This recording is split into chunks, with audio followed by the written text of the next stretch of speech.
Alexandre poussa violemment la porte de l'appartement familial. Son cœur battant la chamade.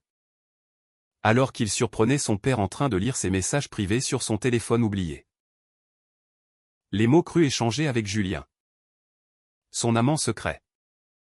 Étaient étalés là. Irréfutable. Provoquant un silence assourdissant qui se brisa net par un cri de rage paternelle. Au lieu d'une confrontation explosive. Son père se leva calmement.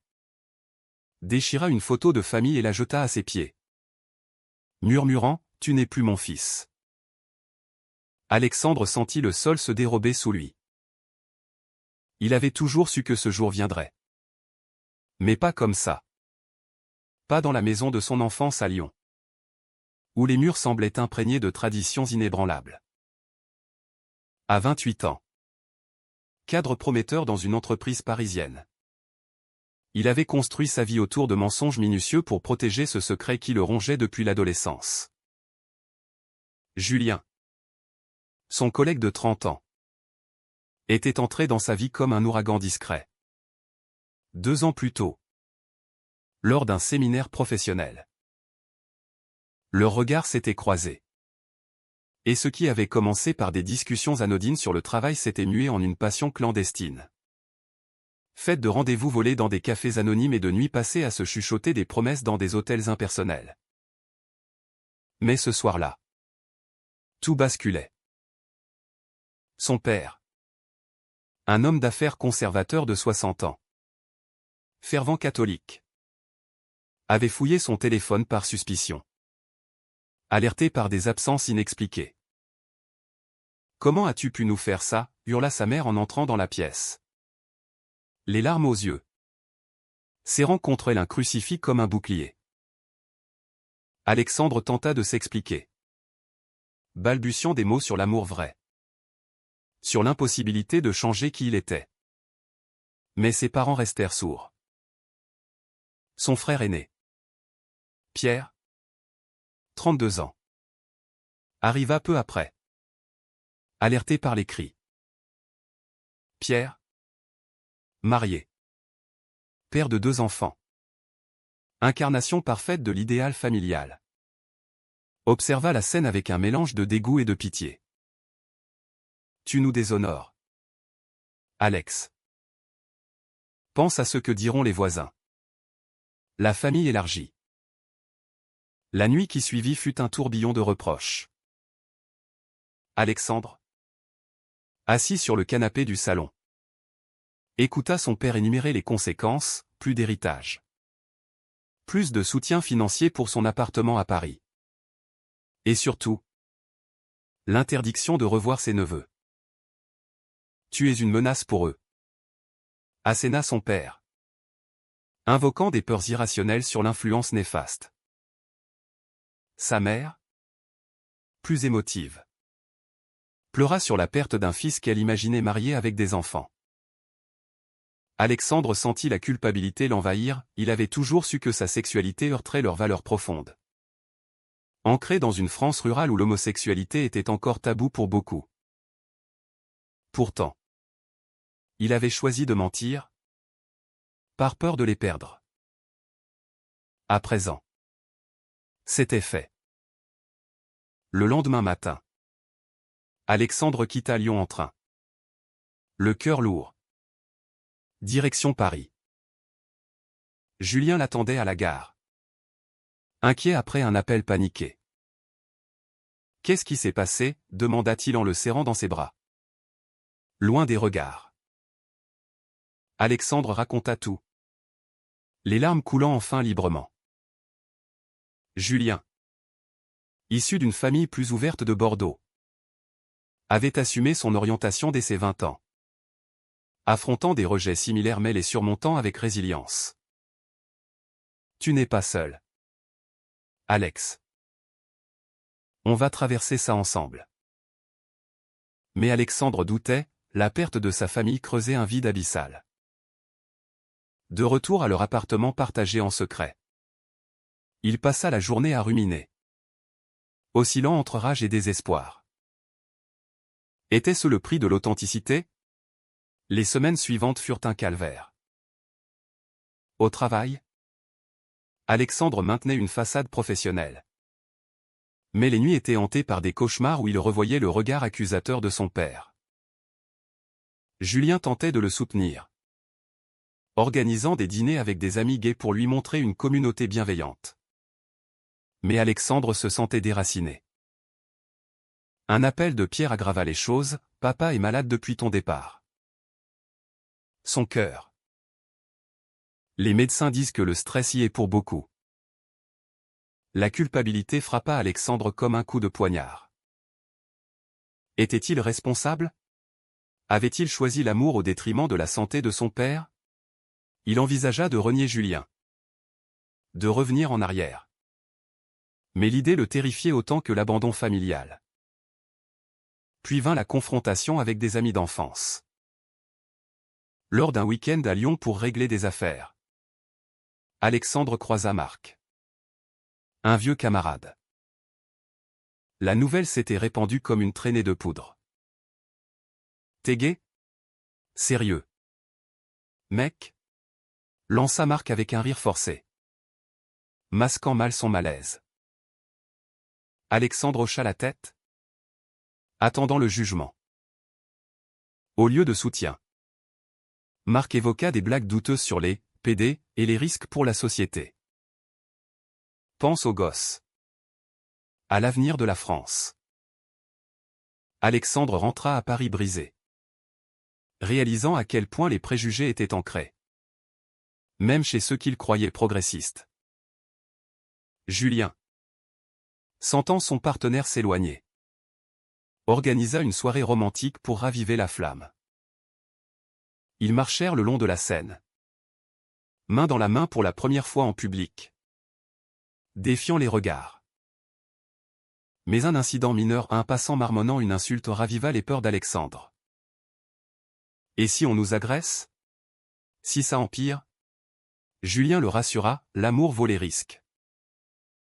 Pourtant, Alexandre se questionnait, valait-il mieux une vie cachée mais paisible? Ou une authenticité douloureuse? La tension culmina lors d'une visite surprise de sa mère à Paris. Elle sonna à la porte un soir pluvieux, les yeux rougis. « Je ne peux pas te perdre, mon fils. » Ils parlèrent des heures, elle avouant ses craintes fondées sur l'éducation reçue, lui expliquant son amour pour Julien. Pour la première fois, une lueur d'espoir apparut. Mais son père refusait toujours le dialogue. Alexandre dut choisir, insister pour une réconciliation, au risque de briser définitivement les liens, ou accepter l'exil émotionnel. Au fil des mois, Alexandre s'engagea dans une thérapie, explorant ses conflits intérieurs. Il apprit à affronter les jugements sociétaux, participant même à une marche des fiertés, où il se sentit libéré parmi la foule. Julien fut son pilier. Mais des doutes persistèrent. Un jour, Pierre appela, « Papa veut te voir. » Il regrette. Était-ce vrai? Ou un piège? Alexandre hésita, pesant le pour et le contre. La décision le hantait, pardonner. Ou tourner la page? Alexandre prit le train pour Lyon, le cœur serré par l'appréhension. Julien avait insisté pour l'accompagner, mais il refusa, arguant qu'il devait affronter cela seul. À l'arrivée, Pierre l'attendait à la gare, le visage fermé. « Papa est à l'hôpital. Crise cardiaque mineure. Mais il demande après toi. » Alexandre sentit un mélange de soulagement et de terreur. Était-ce une manipulation pour le ramener dans le giron familial? Ou un vrai repentir? À l'hôpital, son père semblait diminuer, branché à des machines. « Fils » murmura-t-il en le voyant. Alexandre s'approcha, retenant ses larmes. La conversation fut laborieuse, excuses balbutiées, regrets sur des paroles dures. J'ai eu peur pour ton âme. Pour la famille. Mais te perdre est pire. Alexandre parla de Julien, décrivant leur relation comme un amour pur, loin des stéréotypes. Son père écouta, sans interrompre. Un exploit pour cet homme rigide. Pourtant, il posa une condition, pas de Julien ici. Pas encore. De retour à Paris, Alexandre relata l'échange à Julien, qui réagit avec méfiance. C'est un début. Mais attention au piège. En effet, les appels suivants de sa mère révélaient des pressions subtiles, pense à te marier un jour. À avoir des enfants. Alexandre se sentit piégé entre deux mondes. Au travail, un collègue homophobe lança des remarques voilées, amplifiant ses doutes. La France change. Mais pas assez vite, pensa-t-il. Puis vint la trahison inattendue. Pierre, jaloux de l'attention portée à Alexandre, contacta Julien en secret. Laisse mon frère tranquille. Il mérite une vie normale. Julien, furieux, confronta Alexandre, ta famille essaie de nous séparer. Alexandre, choqué, appela Pierre. Qui avoua, c'est pour ton bien. Papa est faible, voire ça le tuerait. Alexandre se sentit trahi par son propre sang. Était-ce de l'amour fraternel déformé? Ou de la pure malveillance? La crise éclata lors d'un dîner familial improvisé à Lyon. Alexandre insista pour amener Julien, défiant les interdits. L'atmosphère était électrique. Son père, sorti de l'hôpital, tenta un accueil poli. Mais sa mère fondit en larmes à la vue de Julien. Pierre, agressif, lança, tu imposes ça à papa? Égoïste. Julien défendit leur couple avec calme, évoquant des droits humains. Mais Pierre riposta avec des arguments moraux, le mariage. C'est homme-femme. Point. Alexandre, au milieu du chaos, dut choisir son camp. Il prit la main de Julien, si vous ne l'acceptez pas, vous me perdez. La soirée se termina en rupture. Son père, épuisé, murmura un au revoir distant. Sur le chemin du retour, Alexandre pleura, réalisant le prix de sa fermeté, une famille fracturée. Julien le consola. Mais des fissures apparurent dans leur relation. Tu regrettes? Demanda Julien. Alexandre nia. Mais intérieurement, il se questionnait, avait-il sacrifié trop? Les mois suivants furent marqués par l'isolement. Alexandre coupa les ponts avec Pierre, mais maintint un contact sporadique avec ses parents. Il s'investit dans des associations LGBT, trouvant un sens dans l'activisme. Lors d'une conférence à Paris, il rencontra d'autres hommes dans sa situation, partageant des histoires de rejet et de résilience. Cela l'aida à guérir. Mais le vide familial persistait. Un soir, Julien proposa, marions-nous. Pour affirmer notre amour. Alexandre hésita, le mariage gay était légal en France depuis 2013. Mais l'idée ravivait des traumas. Et ma famille? Julien insista, c'est notre vie. Alexandre accepta. Mais avec appréhension. Les préparatifs furent joyeux. Entouré d'amis. Mais un appel de sa mère changea tout, ne fais pas ça. Ça brisera ton père définitivement. Alexandre affronta un dilemme moral, poursuivre le mariage, au risque d'une perte irréparable. Ou céder pour préserver un lien ténu? Il choisit d'avancer, invitant même ses parents, qui déclinèrent. Le jour J, dans une mairie parisienne, Alexandre et Julien échangèrent des vœux émouvants. Sous les applaudissements. Pour la première fois, Alexandre se sentit entier. Pourtant, le lendemain, un message de Pierre, papa a fait une rechute. À cause de toi. La culpabilité revint en force. Alexandre se rendit à Lyon, trouvant son père affaibli mais lucide. Félicitations, fils. J'ai lu ton invitation. Peut-être. Un jour. Une ouverture fragile. Mais réelle. De retour, Alexandre réfléchit à ses choix. Avait-il bien fait? Les dommages étaient profonds. Mais la liberté acquise inestimable. La vie conjugale avec Julien apporta une stabilité inattendue. À Paris, ils aménagèrent un appartement plus grand, symbolisant un nouveau départ. Alexandre, promu au travail, gagna en confiance, osant afficher des photos de couple sur son bureau. Pourtant, les ombres du passé planaient.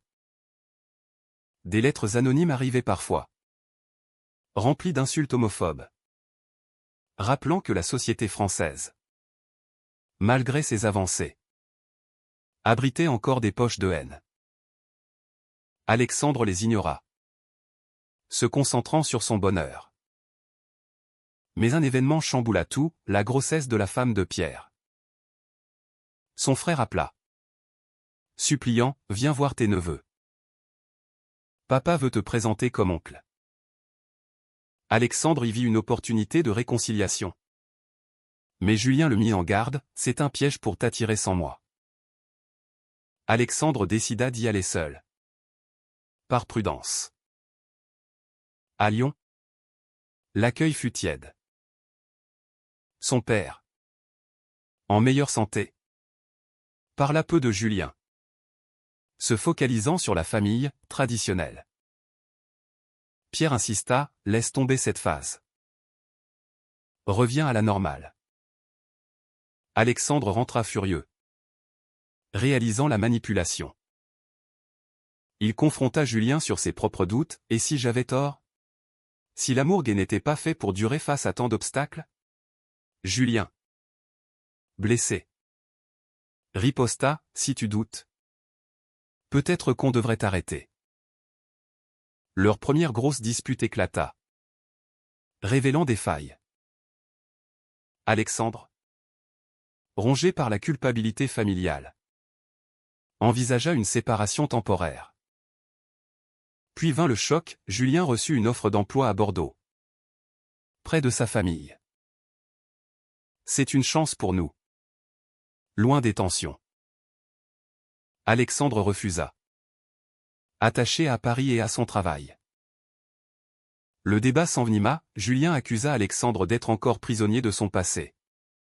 Tandis qu'Alexandre reprochait à Julien son insistance. Tu me forces à choisir entre toi et ma famille. La crise culmina lors d'une soirée arrosée.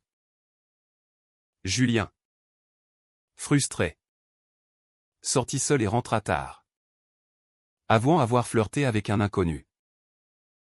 Rien de grave. Mais ça montre qu'on dérive. Alexandre, dévasté, vit cela comme une trahison. Après tout ce qu'on a traversé, ils passèrent des nuits à discuter, pesant les dommages. Alexandre réalisa que ses indécisions avaient miné leur couple. Était-ce le prix de ces conflits non résolus? Ils optèrent pour une thérapie de couple, explorant les racines des problèmes. Le thérapeute souligna les impacts sociétaux, pression familiale, homophobie internalisée. Alexandre avoua ses peurs profondes, héritées d'une éducation rigide. Julien partagea ses frustrations d'être toujours le « fort ». Lentement, ils reconstruisirent. Mais des cicatrices restèrent. Un tournant arriva avec la naissance du neveu d'Alexandre. Pierre envoya une photo, invitant le couple. Papa accepte. Venez. Alexandre et Julien se rendirent à Lyon. Tendu. L'accueil fut maladroit, mais sincère. Son père serra la main de Julien, bienvenue. Sa mère, émue, murmura, l'amour est l'amour. Pierre s'excusa pour ses actes passés. Pour la première fois, Alexandre sentit une unité possible. Pourtant, des tensions subsistèrent. Lors d'un dîner, Pierre glissa une remarque sur l'adoption, les enfants ont besoin d'une mère et d'un père. Julien riposta, défendant les familles arc-en-ciel. Alexandre modéra, évitant l'escalade. Rentré à Paris, il réfléchit, la réconciliation était fragile. Bâtie sur des compromis. Les années passèrent. Alexandre et Julien adoptèrent un rythme stable. Alexandre s'engagea plus dans l'activisme, écrivant un blog sur ses expériences, aidant d'autres gays en conflit familial. Julien, muté à Paris, soutint ses efforts. Mais un appel de sa mère annonça la maladie de son père, cancer. Alexandre se précipita à Lyon. Julien à ses côtés. À l'hôpital. Son père, affaibli, confia, j'ai été idiot. Vis ta vie. Alexandre pleura, pardonnant enfin. La mort survenue peu après unit la famille dans le deuil. Pierre, changé, proposa, restons proches. Sans jugement. Alexandre, transformé, réalisa que chaque choix avait un coût, la perte temporaire de lien. Mais le gain d'authenticité. Avec la mort de son père, Alexandre entra dans une phase de réflexion profonde. Les funérailles à Lyon furent émouvantes, rassemblant une famille autrefois divisée. Pierre, désormais pilier, serra Alexandre dans ses bras, il t'aimait. Tu sais. Sa mère, veuve, s'ouvrit davantage, invitant Julien aux repas dominicaux. Alexandre sentit un poids s'alléger. Mais des regrets persistèrent, avait-il accéléré la fin de son père par ses choix? De retour à Paris, la vie reprit. Enrichi. Alexandre et Julien envisagèrent l'adoption, défiant les bureaucraties françaises. Lors des entretiens, ils affrontèrent des questions biaisées sur leur stabilité. Alexandre défendit farouchement leur couple, citant des études sur les familles homoparentales. Finalement approuvés, ils accueillirent un petit garçon, Lucas, 5 ans, orphelin.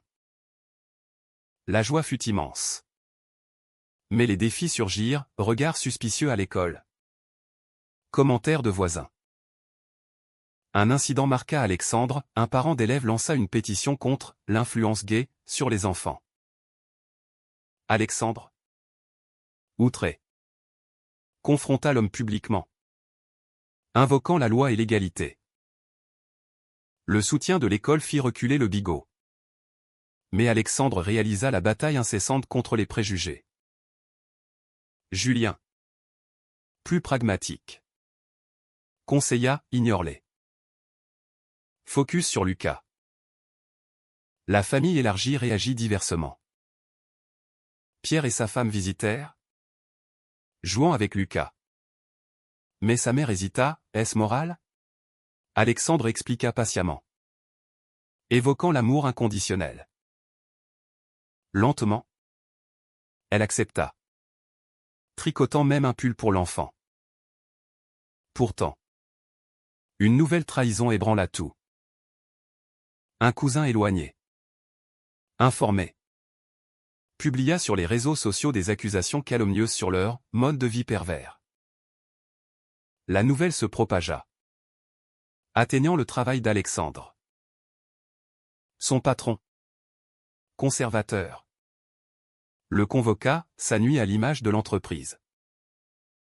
Alexandre, furieux, démissionna, choisissant la dignité. Julien le soutint. Mais le stress financier s'ajouta. Alexandre trouva un nouveau job dans une ONG LGBT, aligné avec ses valeurs. Cela renforça son engagement, mais épuisa Julien, qui gérait seul les tâches ménagères. Une dispute éclata, « Tu sacrifies notre famille pour tes causes ». Alexandre reconnut son erreur, équilibrant mieux. Lucas grandit, posant des questions sur ses deux papas. Alexandre et Julien expliquèrent avec honnêteté, affrontant les moqueries scolaires. Un jour, Lucas rentra en pleurs, « Pourquoi pas une maman ?» Alexandre, le cœur serré, raconta son histoire, enseignant la tolérance. La culmination vint lors d'un anniversaire familial à Lyon. Toute la famille réunie, y compris Julien et Lucas. Pierre proposa un toast à l'amour, sous toutes ses formes. Sa mère embrassa Julien, murmurant « Merci d'aimer mon fils ». Alexandre, ému, réalisa le chemin parcouru, des mensonges à l'acceptation, via douleur et choix controversés. Pourtant, des doutes subsistaient. Avait-il imposé trop à sa famille? Les sacrifices valaient-ils la peine? En regardant Lucas jouer, il pensa oui. Mais la question planait. Et vous, lecteur? Pensez-vous qu'il est toujours juste de prioriser son authenticité personnelle au risque de briser les liens familiaux traditionnels?